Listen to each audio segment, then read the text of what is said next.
Okay, so before we go to our first school today, I noticed we're running out of fuel. So kailangan magpagas muna tayo. Then let's try to see how much na nga ba ang fuel dito sa Japan. Let's go.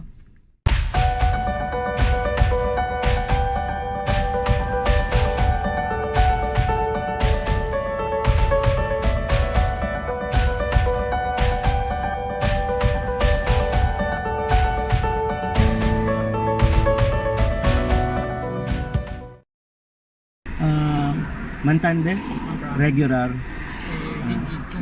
Genkin. So we just said Mantande, which is full tank, Genkin for cash, and then regular for regular. Okay. So tingnan natin kung magkano aabutin ng ating full tank for today. Okay, so nagpa-check na rin tayo ng air ng kotse natin. So we said it's a cookie check ko. So cookie yung air, I think air, yung gulong, and then check ko is for check. And then I was looking at the price. So inabot tayo ng 3,048 yen, okay, for the full tank. So roughly divided by 2, so that's around 1,000 plus in pesos. Okay. Okay, so here we have the receipt. Okay. Arigatou gozaimasu. So I already got the receipt. So we just have to wait for the change. Okay, so nagkamali ako kanina. It's not 3,048 because of the tax. Okay, it's 3,240. Okay, and I gave him 4,000 yen. So do the math. Basta we'll receive the change after. So papunta na tayo sa ating first school today, which is Tachibana Elementary School.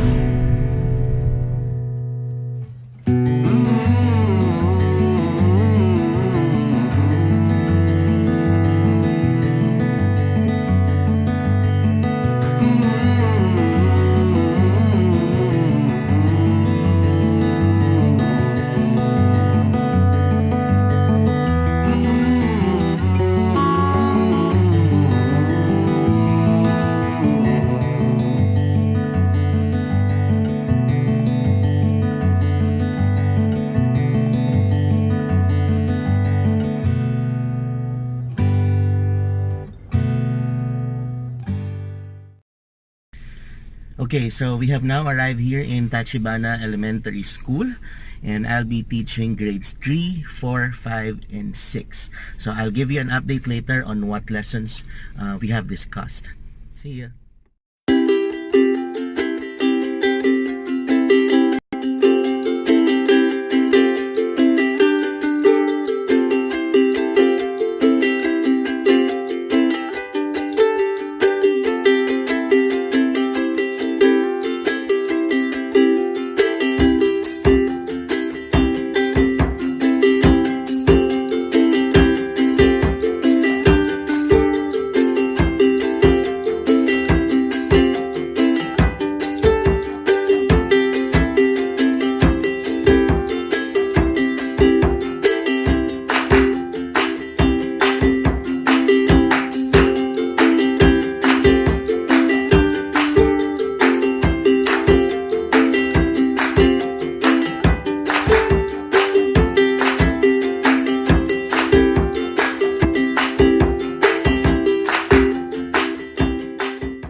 Hi everyone, I am now done with my classes here in Tachibana Elementary School, and just like what I've shared with you earlier, I've had classes with the 3rd, 4th, 5th, and 6th grades. As much as I would want to take you with me inside the classroom, I really can't because it's not allowed. But let me just share with you some of the things that I have done earlier. Usually, we do some aisatsu, okay, in the beginning of the class, and these are questions that we ask the students. Basically, I ask them 5 questions. These are like, what day of the week is it? What date is it today? What time is it? How's the weather? How are you? Okay. Okay, and basically the students answer these questions, at least they get used to speaking the language.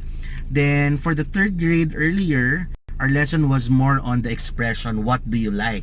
So we asked them, what sport do you like? What color do you like? What animal do you like? Then they answer with, I like this and I like that. Okay, and then for the fifth grade, it was more on the alphabet. Okay, so we sang some songs, okay, the ABC song. And then for the sixth grade, it was more on the summer vacation. Where did they go? What did they do? Then we introduce expressions like I saw and it was. So let's say, I went to the beach, I saw some animals, like maybe I saw a shark, okay, and then it was scary, okay, something like that. Okay, and then for the fourth grade, it was more on the greetings. Like for Japan, we do konnichiwa, we say konnichiwa. For America, we say hello. Then I've shared that in the Philippines, we usually say mabuhay. Okay, so that's what I have done for today. I also ate school lunch with the students, and now I am on my way to my junior high school, which is Amino Chugako, okay, or Amino Junior High School, because I still have one class there. Okay, so let me take you with me on the way to Amino Junior High School.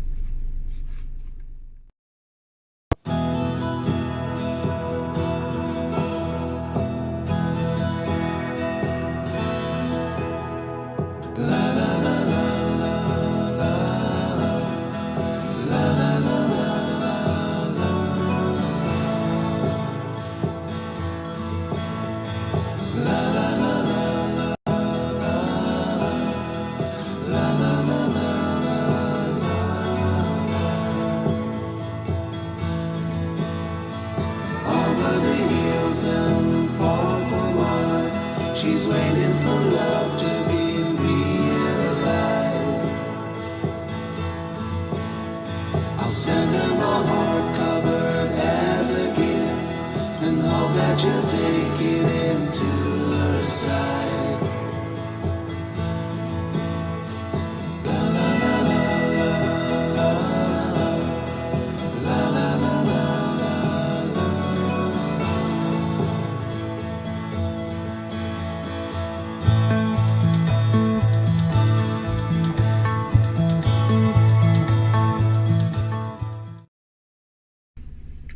Okay, so we can actually call it a day. I am done with my class in the junior high school. For the junior high school, I attended the class 2-1, okay, or the second grade first section. And the Japanese teacher of English asked me to think of an activity. The topic was the use of the word must, or the modal, remember? The modal must. So what I have actually thought of was trying to group the students into 4, and then I will give them certain locations and they will think of rules that exist in these certain areas, and they must use the word must, okay, in writing those rules. So let's say, for example, if I give them the library, they must think of rules, okay, inside the library, then write them down using must. So let's say, you must be quiet, you must read books, you must have a borrower's card, okay? And then after writing these rules, they will be reading all these rules, and the other groups now would try to guess which location, okay, does these rules exist. So for example, now that I've mentioned the rules, they would say, is it the library? Then yes, it is. So it was a fun activity. The students really had a hard time though writing sentences, maybe because of lack of vocabulary, but still they managed to finish and complete it, and I think it was a successful activity. And the JTE was also very happy and commended me later after the activity. So I'm done with my classes for today, and I'll share with you later what I do when I get back home. So I'm already home, but before I usually cook dinner and go to bed, I usually take a short walk around the community, especially that I need to reach my 10,000 steps. I told you in the past vlogs that I'm trying to reach 10,000 steps a day. So let me show you around my community here in Amino.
I'm home and I have reached my 10,000 steps.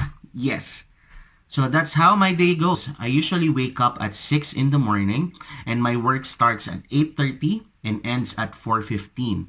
There are days when I am both at the junior high school and at the elementary school, or one day in the junior high and one day in the elementary. So how I wish I could take you with me inside the classroom. Unfortunately, I cannot really show you what's happening. But I hope that this vlog was able to give you a glimpse of what happens in my day. So now I would just like to make a quick shout out to my family. I miss all of you and I wish to see all of you soon. To all my friends in Rotary, in UST, in my high school and elementary, and in APEC, Southridge, and Malayan, and all my students, everyone. I miss all of you and I hope that you are all doing good there in the Philippines. So just like what I always say, live life to the max. Bye!